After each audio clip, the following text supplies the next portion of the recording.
Another day, another Motorway services, another selection of charging points. Instavolt this time. Haven't checked to see how much it is. Maybe we'll do that in a minute. Corley service this time on the M6. Not in the top 10. Bit shabby. Not that impressed. It's alright inside. Fairly standard. Anyway, more on Motorway services at a later date because I've got a new vehicle. It is the BMW iX3 M Sport. Except, there you go, on charge obviously, in its natural habitat. And the greatest thing to say about this is, yeah, it's an X3. It weighs 2.2 tons. So calling it an M Sport, bit of an insult to M and indeed Sport. It's just a trim level, that's it. It means nothing more than that. It's still a milk float. Range ain't bad, a couple hundred miles, and very accurate at a couple hundred miles too. So could be a lot worse. It's just the M Sport bit that I object to. Wheels are alright too, not too futuristic. Makes a change, doesn't it? And the design's good, because it looks like a BMW X3. It's not trying to be something from the Jetsons. It just is a normal car. I mean, imagine it. BMW appear to have gone back to the drawing board and gone, instead of building things that look like some child's drawn them in primary school, let's actually just take a normal car and stick a shitload of batteries in it, weigh it down so it don't go round corners, and then everything will be fine. So that's what they've done. And actually, I think it's all the better for it. It is 300 kilos heavier than the petrol equivalent, and it shows. But nevertheless, it ain't a bad drive. I won't be spending my money on it, you know, best part of 60 grand. But there's a lot worse milk floats out there, and inside it gets even better. Because when you get inside, yeah, sadly it's a German thing, and the stitching thing appears to be the trendy thing to have at the moment. But it's not the material stuff that I discovered yesterday in the Skoda Enyaq. Screen's all right. Sat-nav's still not that good. It's just not very clear. It's too detailed. You just want to know where you're going. You don't need every single detail in the background. Just put a green line on where you're going. Apart from that, the actual layout ain't bad at all. Proper M Sport gear lever, start stop button, iDrive. Ooh. So you know, at least you got manual controls and it's not all up here on the screen. But by far and away, the greatest manual control thing in here is a nod back to the E39, the E46 and everything else.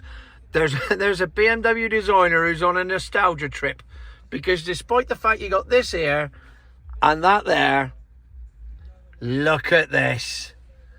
Buttons for radio stations, seek buttons, and a volume control. Oh, Word of it will come from my mouth. Manual. And that is the greatest thing on this car. Look at it. It's an actual knob. It's a knob that turns thing off, turn it on, turn it up, turn it down. I mean, that alone, that's worth the money. I can't believe they've put one on it. It's amazing. I'm so chuffed for this. Just for that nod back to nostalgic times when you had a knob to turn things on. You didn't have to be fannying around up here all the time. Because I haven't worked out what these steering control wheels do. That's all to do with cruise control. And that's something to do with the phone.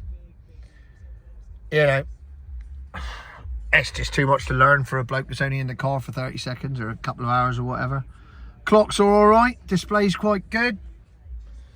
And, you know, it's all right in here. But it's got a knob. That's the main thing. So there you have it. A BMW X3 with an I in front of it. And the I weighs 300 kilos. Does 200 miles instead of 600 miles.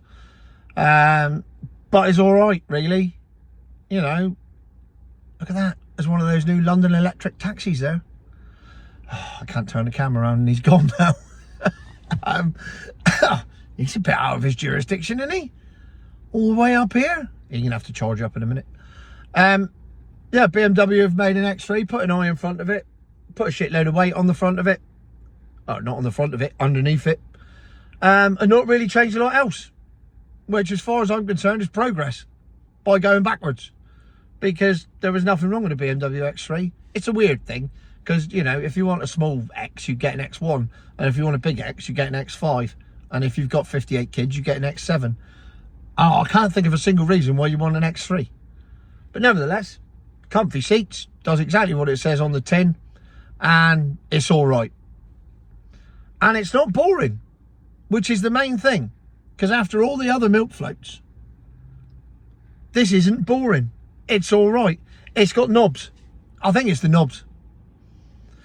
Tone likes playing with knobs. There you go. I'll say it for you. Stick it in the comments. I know you're going to do it. So I'll stick it out there right now. That's unfortunate. Unfortunate turn of phrase, isn't it? I'll stick it out there right now. Bit too cold for that, to be honest. So there you go. BMW iX3 EV milk float. It's all right. It's got knobs.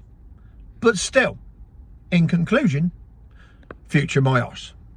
Because I'm sat here charging it up and it's taken half an hour to charge up. So it's still no good. It still doesn't work. And it's still future my arse.